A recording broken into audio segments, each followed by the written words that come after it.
again on Eduxer Young. In today's video, we are going to describe about a topic that is Newton second law of motion. इस video में हम लोग जानेंगे Newton second law of motion. और हमने पिछले video में आपको बताया था Newton second law of motion momentum पे डिपेंड्स करता है। मोमेंटम के थ्रू ही हम लोग Newton second law of motion को डिस्क्राइब करेंगे। तो let's see what is the statement of Newton second law of motion. Your today's topic is Newton second law of motion.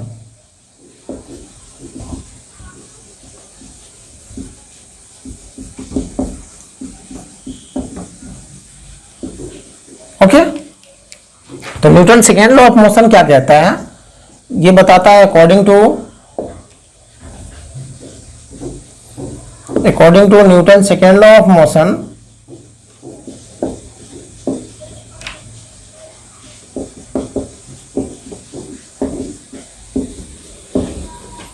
According to Newton second law of motion rate of change of momentum, हमने बताया momentum पे depend करता है, इसलिए momentum terms इसमें use कर रहे हैं। Rate of change of momentum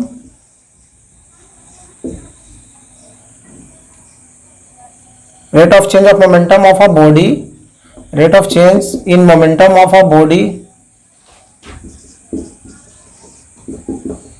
is directly proportional to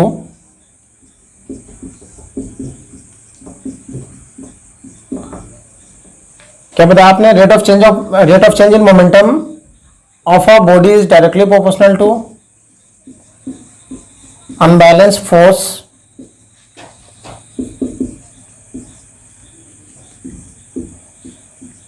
acts on a body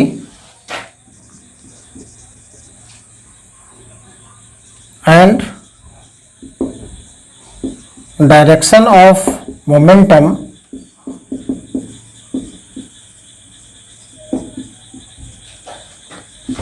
is in direction of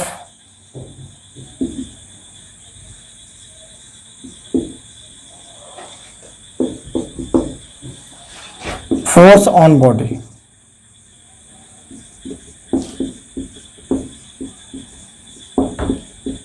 ठीक है, क्या बता रहे हो आप, rate of change in momentum of a body is directly proportional to the unbalance force acts on a body and direction of momentum is in direction of force act on a body. ये बताया कि जो according to the Newton second law इन्होंने बताया कि जो momentum जो होता है उसके रेट में changing, the rate of change in momentum. Rate of change in momentum कहने का मतलब change in momentum per unit time.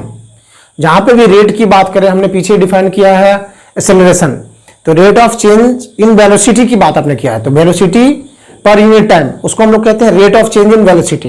तो इसी तरीके से हम लोग कह रहे हैं rate of change in momentum, तो दैट मींस यहां पे हम लोग बताएंगे change in momentum per unit time. Okay, तो जो rate of change in momentum होगा बॉडी का वो डायरेक्टली प्रोपोर्शनल होगा अनबैलेंस फोर्स, जो उस बॉडी पे अनबैलेंस फोर्स एक्ट होगा और उसका जो मोमेंटम का डायरेक्शन होगा, ठीक है, उसका मोमेंटम का जो डायरेक्शन होगा वो जो उस बॉडी पे फोर्स एक्ट कर रहा है उसी के डायरेक्शन में होगा। ठीक है, दैट मीन्स आप बताओगे and change in direction of change in momentum, direction of change in momentum यहां पर करोगे, direction of change in momentum is in direction of force acts on the body. That means कहने का मतलब ये है कि जो हमारा फोर्स है इसको हम लोग डिनोट करते हैं एफ से, तो एफ प्रोपोर्शनल टू यहां पे आप बताओगे dp बाई dt। कहने का मतलब ये है कि यहां पे जो dp है ये है चेंज इन मोमेंटम,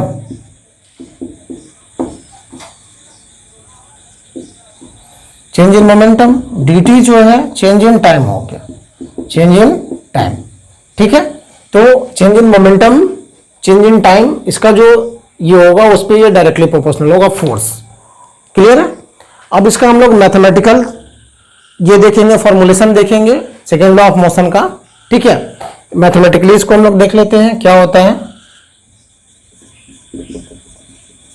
देखो मैथमेटिकली हम लोग देखते हैं कि कोई एक बॉडी है, ठीक है, उस बॉडी पे एफ फोर्स अप्लाई हो रहा है और वो बॉडी यू इनिशियल वेलोसिटी के साथ मूव कर रहा है, इसका मास एम है। Okay, after time interval T इस पे F फोर्स लगने के थ्रू जो बॉडी का मास m है उसका वेलोसिटी चेंज हो जा रहा है b। क्लियर है? हमने क्या माना कि एक बॉडी है a, ठीक है, मतलब बॉडी है जिसका मास है m, उस पर फोर्स अप्लाई हो रहा है F, जिसके चलते उसका इनिशियल वेलोसिटी जो है वो u है, इनिशियल वेलोसिटी के साथ मूव कर रहा है। आफ्टर t टाइम इंटरवल, कुछ टाइम इंटरवल के बाद ये क्या कर रहा है, इस पे F फोर्स लगने के थ्रू उस बॉडी का जो है वेलोसिटी चेंज हो जा रहा है, तो उस वो वेलोसिटी, वो बॉडी जो होता है वो ट्रैवल करने लग जाता है v वेलोसिटी के साथ। ठीक है, तो अब हम लोग इसको देखते हैं कि इसमें क्या होता है। ओके, तो देखो यहां पे हम लोग देखेंगे इनिशियल मोमेंटम।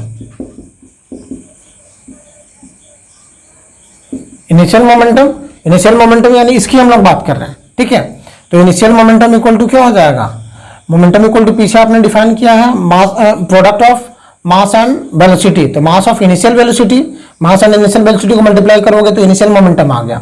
तो initial momentum equal to mu हो गया। फाइनल मोमेंटम की अगर हम लोग बात करते हैं, फाइनल मोमेंटम, तो यहाँ पे फाइनल मोमेंटम यहाँ पे v वेलोसिटी के साथ मूव कर रहा है, तो फाइनल मोमेंटम हो जाएगा mv। ओके, तो अगर आप यहाँ से डिनोट करना चाहो तो डिनोट भी कर लोगे इसको मान लो हम लोग pi से डिनोट कर लेते हैं, इसको हम लोग pf से डिनोट कर लेते हैं। इनिशियल मोमेंटम हो गया, फाइनल मोमेंटम हो गया। अब हम लोग बात करते हैं चेंज इन मोमेंटम का। ठीक है, तो देखो चेंज इन मोमेंटम की अगर हम लोग बात करते हैं, तो change in momentum equal to हो जाएगा pf minus pi, that means final momentum minus initial momentum equal to क्या हो जाएगा, mv माइनस mu। ओके, अब यहां से जो है m को हम लोग कॉमन ले लेते हैं तो v माइनस u मिल जाएगा। इतना समझ में आ गया। उसके बाद हम लोग बात करते हैं, यहाँ पे पीछे हमने इसके स्टेटमेंट से डिफाइन किया है कि force is directly proportional to the rate of change of momentum. तो अब हम लोग यहाँ क्या करेंगे, यहाँ पे लगाओगे according to Newton second law. According to Newton second law आपने बताया कि A proportional to dp by dt। ठीक है, तो यहां से आपको क्या मिल जाएगा, A proportional to dp by dt हमने जब कर लिया तो यहां से हम लोग करेंगे तो ए प्रोपोर्शनल dp हमारा कितना, dp यानी चेंज इन मोमेंटम, तो ये हमने लिखा हुआ है m into B minus U by T. Time कितना है, t minus zero, initial time आपका जीरो, इसमें t, तो ये क्या हो जाएगा t minus zero to t, तो A proportional to m into B minus U by T, ये आपके पास आ गया। उसके बाद इसको हम लोग मिटाते हैं। अब देखो A proportional to m into B minus U by T है, तो हम लोग इसको आपने जब किया तो इसको हम लोग और क्या लिख सकते हैं, देखो हमने पीछे जो है एक्सेलरेशन इक्वल टू पढ़ा हुआ है। एक्सेलरेशन इक्वल टू क्या होता है, we know that what do you know, we know that acceleration equal to final velocity minus initial velocity by time, ये हमने पढ़ा हुआ। अब जहां पे b minus U by T है वहां पे हम लोग a ले लेते हैं। ठीक है, तो यहां से आपको मिल जाएगा f प्रोपोर्शनल टू, अब b minus U by T के बदले में a हमने ले लिया तो यहां से मिल जाएगा f प्रोपोर्शनल टू ma। और प्रोपोर्शनैलिटी सिंबल रिमूव करने के लिए हम लोग कांस्टेंट टर्म यूज करते हैं, तो यहाँ पे आप कांस्टेंट टर्म अगर हम लोग यूज करते हैं k, तो यहां से मिल जाएगा k इंटू ma, और अगर पुटिंग हम लोग करते हैं k इक्वल टू 1 पुट कर लेते हैं तो f इक्वल टू हमारे पास आ जाएगा ma। ये आपका फोर्स का फॉर्मूला है। फोर्स इक्वल टू क्या होता है, मास इनटू एक्सेलरेशन। ठीक है, दैट मींस आप फोर्स को दूसरे तरीके से भी डिफाइन कर सकते हो। आप कह सकते हो कि force can be defined as product of mass and acceleration. Mass और एक्सेलरेशन के प्रोडक्ट के फॉर्म में भी हम लोग फोर्स को डिफाइन कर सकते हैं। क्लियर है, तो ये हमारा आ गया F इक्वल टू ma। इतना समझ में आ गया आपको। चलो नेक्स्ट, उसके बाद हम लोग बात करते हैं, देखो तो न्यूटन का जो सेकेंड लॉ है वो फोर्स को मेजर करता है। दैट मीन्स आप बता सकते हो कि force can be measured by using Newton second law, लेकिन फोर्स का डेफिनेशन कौन देता है, न्यूटन फर्स्ट लॉ। ठीक है, बहुत इंपॉर्टेंट चीज है, इसको माइंड में रखना है।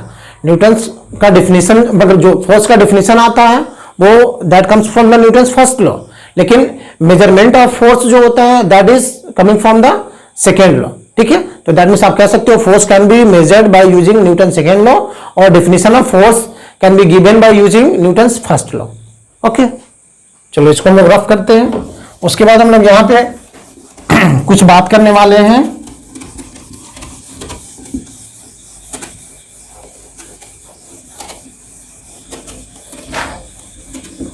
ठीक है, तो अब देखो यहां पे आपने बताया कि force equal to mass into acceleration होता है, तो हम लोग इसके यूनिट की बात करते हैं, है ना। पहले हम लोग एसआई यूनिट की बात करते हैं। तो देखो एसआई यूनिट कहने का मतलब, अब एसआई यूनिट में इसका हम लोग अगर रखेंगे तो मास इक्वल टू, मास का यूनिट क्या होता है, किलोग्राम, तो मास इक्वल टू किलोग्राम हो गया।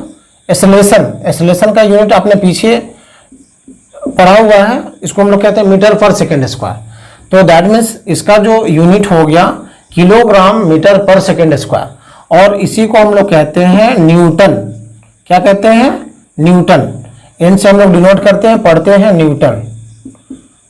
क्लियर है, दैट मीन्स आप कह सकते हो कि kilogram metre per second square equal to 1 Newton. ठीक है, इतना बराबर होता है 1 न्यूटन। यहां से हम लोग डिफाइन करेंगे 1 न्यूटन का। अगर आपसे कोई पूछ दे डिफाइन 1 न्यूटन, तो व्हाट इज 1 न्यूटन, तो आप 1 न्यूटन का डिफिनेशन यहां से दे रहे हो कि 1 न्यूटन को हम लोग कैसे डिफाइन करेंगे। ठीक है, तो आप क्या कर रहे हो, अगर हम लोग देखो फोर्स है equal to mass into acceleration, अगर मास इक्वल टू 1 kg हम लोग पुट किए, एक्सेलरेशन इक्वल टू हम लोग रखे 1 मीटर पर सेकेंड स्क्वायर, तो फोर्स इक्वल टू क्या मिल जाएगा, 1 न्यूटन, है ना। तो दैट मीन्स आप कह सकते हो if acceleration produce in a body, if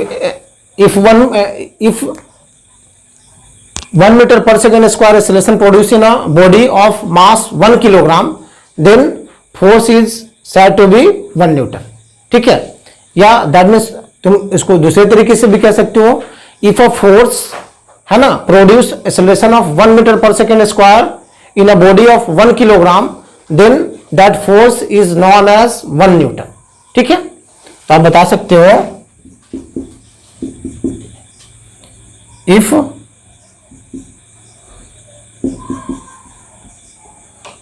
a force produce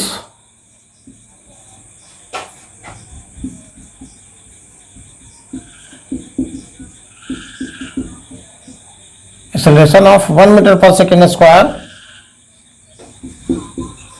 in a body of mass 1 kilogram, in a body of mass 1 kilogram. ठीक है, if a force produce acceleration of 1 meter per second square in a body of mass 1 kilogram, then force is said 1 newton.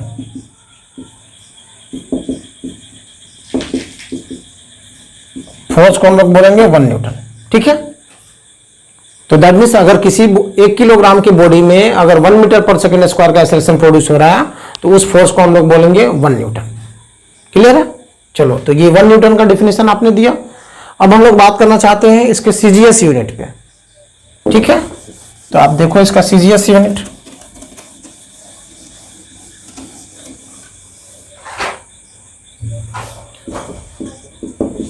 CGS unit हम लोग इसका देख रहे हैं। तो देखो सीजीएस यूनिट में हमने क्या बताया था कि मास जो होता है उसको हम लोग ग्राम में टेकअप करते हैं, और एक्सेलरेशन का यूनिट क्या होगा सीजीएस में, हमने बताया था सेंटीमीटर पर सेकेंड स्क्वायर। ठीक है, तो इसको हम लोग पुट करेंगे तो सीजीएस में इसका ये मिल जाएगा ग्राम सेंटीमीटर पर सेकेंड स्क्वायर। ठीक है, इसको हम लोग डाइन कहते हैं, है ना, वो डाइन नहीं जो घरों में यूज किया जाता है कहने के लिए। ठीक है, ये डाइन है न्यूटन, मतलब इसमें हम लोग फोर्स को मेजर करते हैं डाइन से। ओके, तो अब यहां से हम लोग 1 डाइन को डिफाइन करेंगे। तो 1 डाइन क्या होता है, ठीक है, 1 डाइन किसके बराबर होता है, तो आप सिंपल वे में इसको डिफाइन करोगे, if a force can produce acceleration in a body is 1 centimetre per second square of 1 gram body, then force is said to be 1 dyne. ठीक है, यानी आप कह सकते हो if 1 centimetre per second square acceleration produce bye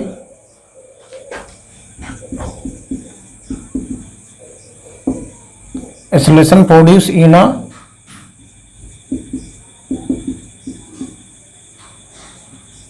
body of mass 1 gram.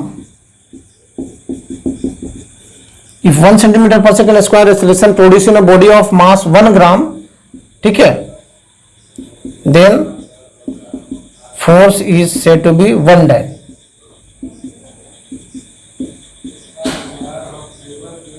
ठीक है, if 1 centimeter per second square acceleration produced in a body of mass 1 gram, then force is said to be 1 dyne. हम लोग उस समय उसको 1 dyne कहते हैं. ठीक है, उसके बाद हम लोग यहां से देख लेते हैं हाउ एसआई यूनिट से हम लोग सीजीएस यूनिट में कैसे कन्वर्ट कर सकते हैं. यानी आप कह सकते हो relation between Newton and dyne. Relation between Newton and dine.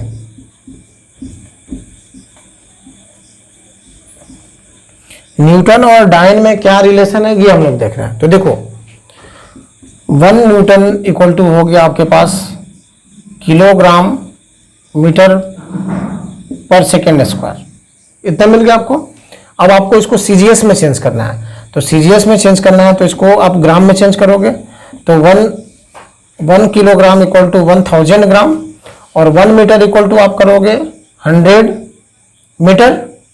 ठीक है, मतलब 1 मीटर इक्वल टू 100 सेंटीमीटर हो गया. और सेकेंड स्क्वायर जो है वो सेकेंड स्क्वायर ही रह जाएगा, कोई दिक्कत नहीं है. ठीक है, इसको हम लोग इतना ही छोड़ देंगे.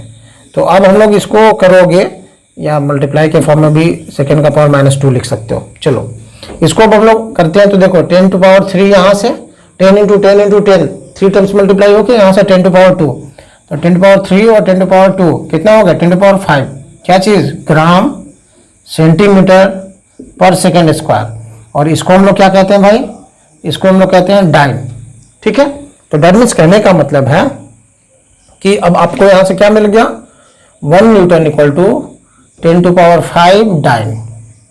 तो ये रिलेशन है न्यूटन और डाइन का. 1 न्यूटन में क्या होता है 10 टू पावर 5 डाइन होता है. तो न्यूटन और डाइन का क्या रिलेशन है ये हम लोगों ने देख लिया. इसी के साथ ही ये जो है आपका न्यूटन सेकेंड लॉ और डिफिनीशन ऑफ फोर्स वगैरह हम लोग देख लिए. जो चीज़ हमने बताया था उसको आप ध्यान में रखना कि फोर्स जो होता है उसको हम लोग मेजर करते हैं bye using Newton second law, और जो फोर्स होता है उसको डिफाइन करते हैं bye using Newton's first law. उसके बाद हम लोग बात करने वाले हैं इसके एग्जांपल्स पे.